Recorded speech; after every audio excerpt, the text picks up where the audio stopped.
ముఖ్యంగా law and order వీళ్ళు అందరూ తప్పించుకుంటూ వెళ్ళిపోతే ఇట్లా ఒక సోషల్ అన్రెస్ట్ వస్తుంది దీనివల్ల. అంటే వ్యక్తికి ఒక నేరస్తుడు చేసిన ఒక కులానికి చెందుతాడు, ఏదో ఒక నేరస్తుడు, మనం ఏం చేయలేము దానికి.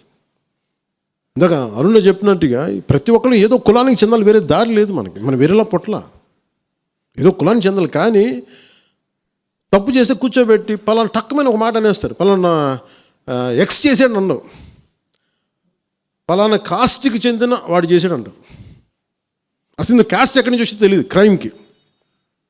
సో అందుకని మేము బీయింగ్ లీడర్ నేను చాలా సెన్సిటివ్గా మాట్లాడాలి. మరీ నేను మిగతా వాళ్ళు గబుకుని మాట్లాడేసి గత ప్రభుత్వ నాయకులు మాట్లాడేసి వెళ్ళిపోవచ్చు, ఈజీ అది. కానీ నేను అలా మాట్లాడకూడదు. దట్టు నేను ఇప్పుడు డిప్యూటీ సీఎం పదవిలో ఉన్నాను కాబట్టి నేను చాలా ఒళ్ళు దగ్గర పెట్టుకుని మాట్లాడాలి. అందుకని ఇవన్నీ మీరు ఒక్కసారి దీంట్లో కూడా ఆ పాపకి న్యాయం జరగాలి, దోషులుంటే శిక్షింపబడాలి.